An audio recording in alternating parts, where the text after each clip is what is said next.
वहीं मेरू देवी के गर्भ से ऋषभ देव जी के रूप में भगवान जन्म लेते हैं। धीरे धीरे बड़े होते हैं तो इनका विवाह होता है इंद्र की कन्या जयंती के साथ। इनसे 100 पुत्र होते हैं। 100 पुत्र होते हैं। बड़े बेटे का नाम भरत पड़ता है।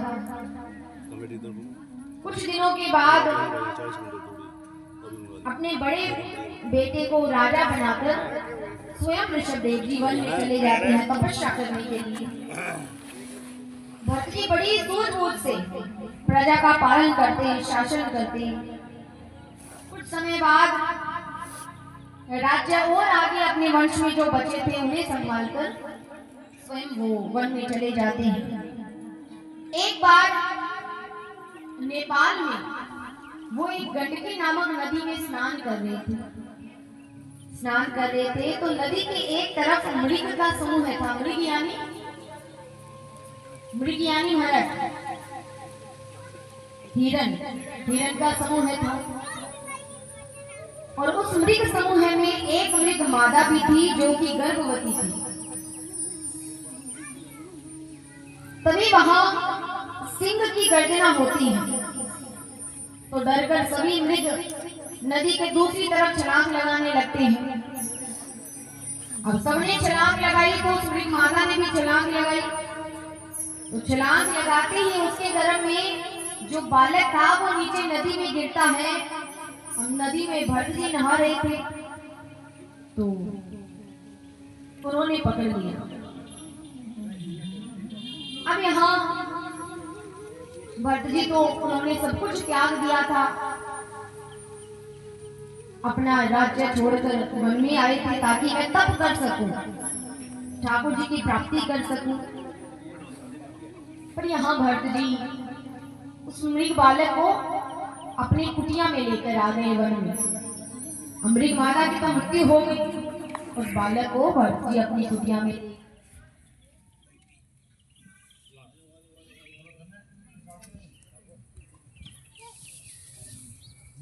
नहीं रहनी 10 बजे 4 बजे तक एक कल रहनी है।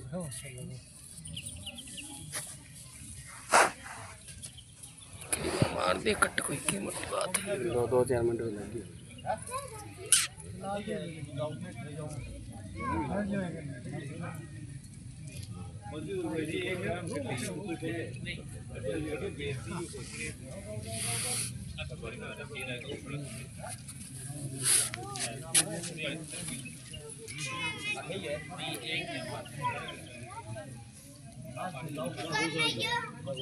आओ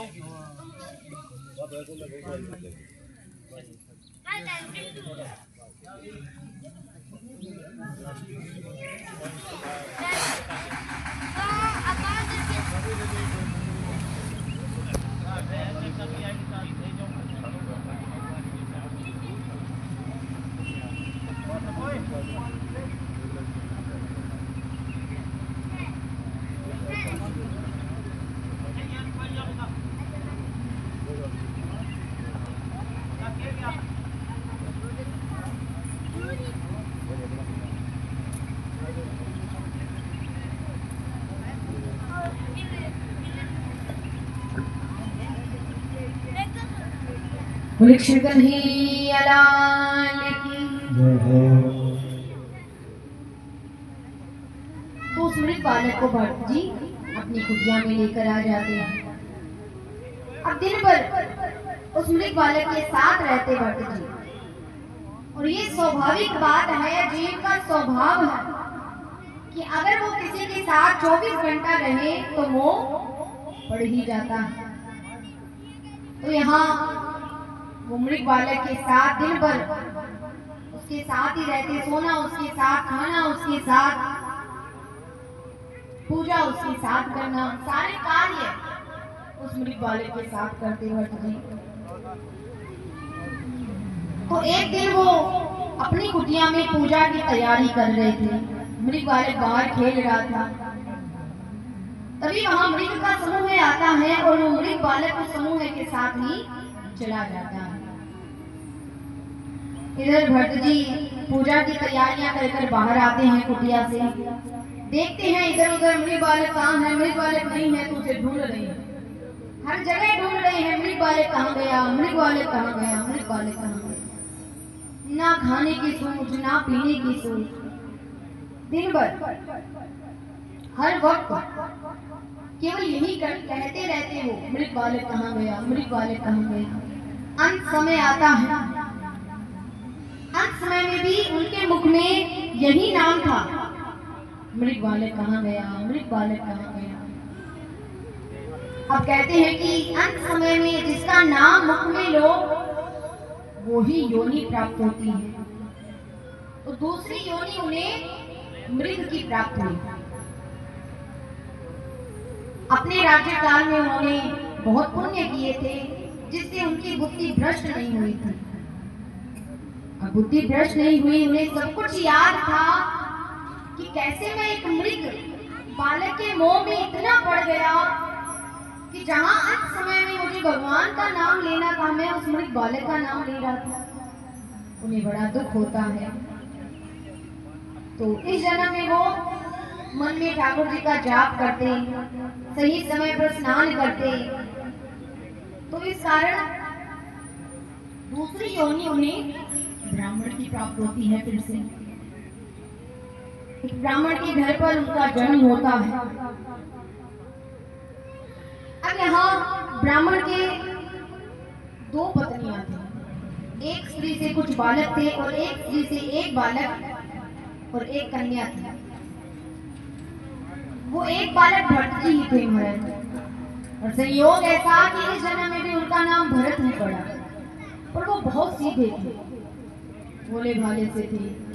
उनके मुख से बोली सुनने के लिए बहुत मेहनत करनी पड़ती। वो हर बात पे केवल सर हिलाते थे। तो यहाँ दूसरी पत्नी के बच्चों ने विचार किया। अब कुछ समय के बाद माता पिता तो ठाकुर जी के धाम चले गए। तो कुछ समय के बाद दूसरी पत्नी के बच्चों ने विचार किया कि भाई इसे ज्यादा पढ़ाएंगे लिखाएंगे तो ये बाद में दिक्कत करेगा हमें पैसों के मामले में। तो पढ़ाया लिखाया नहीं जाता, अनपढ़ रखा जाता है। तो यहाँ क्योंकि भट्ट जी एकदम सीधे साधे थे, घर के कार्य करवाने लगे। भट्ट जरा यहाँ आना, भट्ट वो लेकर आना, भट्ट वहां जाना, सारे घर के कार्य करवाते। अब बच्चे सारे घर का कार्य कराते तो ये देख गांव वाले भी पूरा अपना काम करवाने लगे। भट्ट जरा यहाँ आना, भट्ट वो लेकर आना। सब गांव वालों को लगने लगा कि ये तो मूर्ख है, सबके कार्य कर देता है। तो नाम रख दिया उसका जड़ भरत। जड़ माने मूर्ख, तो नाम रख दिया जड़ भरत। अब यहाँ पर दूसरी पत्नी के बच्चों ने विचार किया कि भाई हम कार्य करवाते हैं तो कोई बात नहीं, हम तो इसे खाना देते हैं, पर ये गांव वाले तो बिना कुछ दिए ही अपना कार्य करवाते हैं।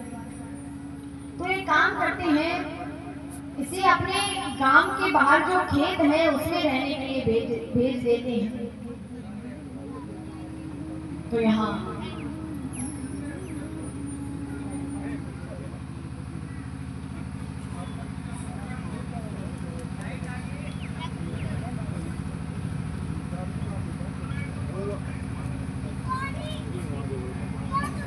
तो 6 मिनट कट लग गया।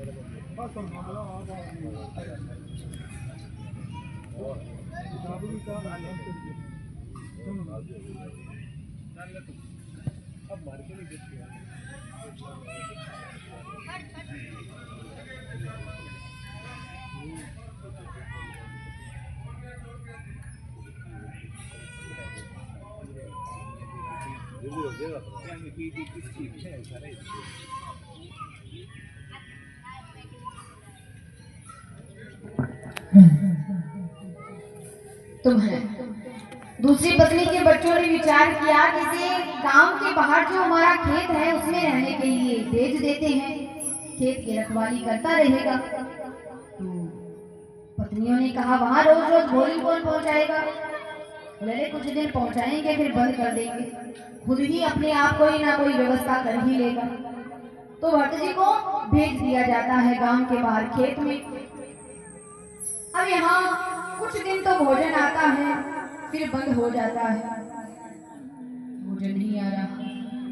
कई दिन हो गए हैं भट्ट जी ने भोजन नहीं किया, बहुत भूखे हैं भट्ट जी।